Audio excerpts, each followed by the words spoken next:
Alright, guys, so I just did my, just did this Heir to the Empire, not Empire, just Dawn Trilogy as a whole review.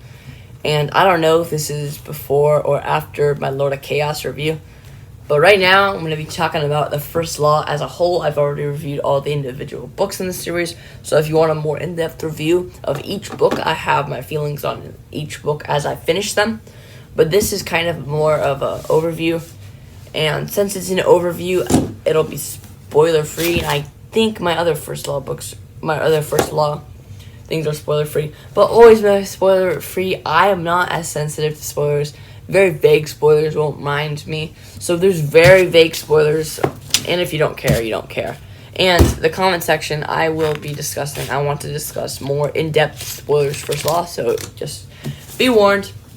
And if you don't know what the First Law is, the blade itself, before they're hanged, and Last Argument of Kings, which I do not own, but this is an amazing trilogy by Joe Abercrombie, and I've read all of them, even though I don't have Last Argument of Kings, because I did e-read, so, because it was cheap.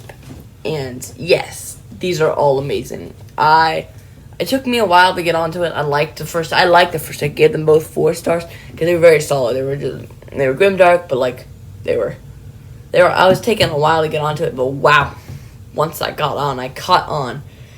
And yes, First Law, it was amazing. I think I started like getting to really the gears run for me was at the end of book 2. Very addictive, and then the last book just like blew me out of the water. And a lot of things happen in this series, and it's so creative how they do it. It's just like, it feels so natural, like what the series is. It's not like grimdark trying to be gritty and mean. It's like, it still has elements of grimdark. It's not holding back in any way, yet it's funny, and it has like crazy character development. Like the character development of Logan at one point, I was worried. I thought like, you think he's really that, to the point where the character development is so good, like you believe it and he's real. And like, I didn't really like Jezal, but at the end of the book I could see the arc, and then I can like him a little bit. I'm not a big fan, but I can see the arc turn, and it's amazing. I'm really proud of just like reading through this series, and you can see the arc turning, the wheel turning on Jezal. He's the most most changed character. He has the best arc of the series, and the Dogman and Logan were my definitive favorites. They were crazy. There was a certain scene in the Last Argument of Kings, which it was insane because basically Logan fought a monster. I'm not gonna say who won or what happened, but Logan fought the monster, and then that was the epicest scene, and it wasn't even a war. It was just like a little like one-on-one fight, and I just realized how much I loved like that. Like it was like a gladiator scene, but it was crazy, and that was like, that's the best scene I've ever read. But like, that was insane. So that was crazy. I love Glokta. Glokta's a very non-traditional fantasy character because basically he can't walk. He's crippled. So like, what kind of like fantasy character is crippled? Yet he's still one of the best characters in the series. He's that like good at character work. If a cripple was any other writer couldn't make me care about a cripple, because that sounds really bad, but like can make me be invested in like cripple. Like, okay, he's not cool, he can't really do anything, but this was amazing. He changed it. Like in Joe Abercrombie, I'm such a fan now. Want to start Best Served Cold. I don't think I'm gonna get to Best Served Cold, but maybe the standalones will be summer, and then I'll get to the Age of Madness in the fall.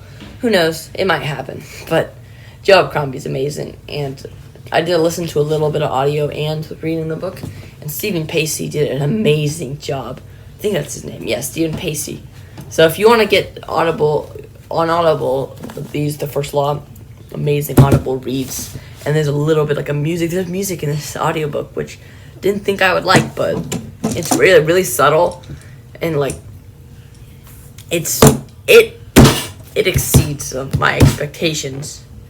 And I think, yeah, I'm doing my fantasy rankings after this, my fantasy trilogy rankings, and these are pretty high up there. So yeah. So yeah, so that was my review for First Law. Overall, 5 out of 5. It's amazing. Like, I totally recommend, but just be warned, it's not for the faint of heart. So, if you're a first time fantasy fan, I mean, if you're okay with violence and a lot of it, but other than that, you would love it.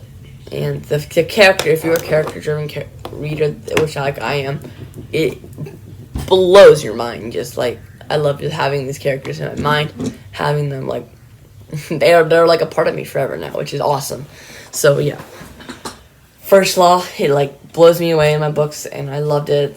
I enjoy. It was one of those hindsight books where like First Law by itself, I really liked it. Saw a bunch of potential, and I thought it was great.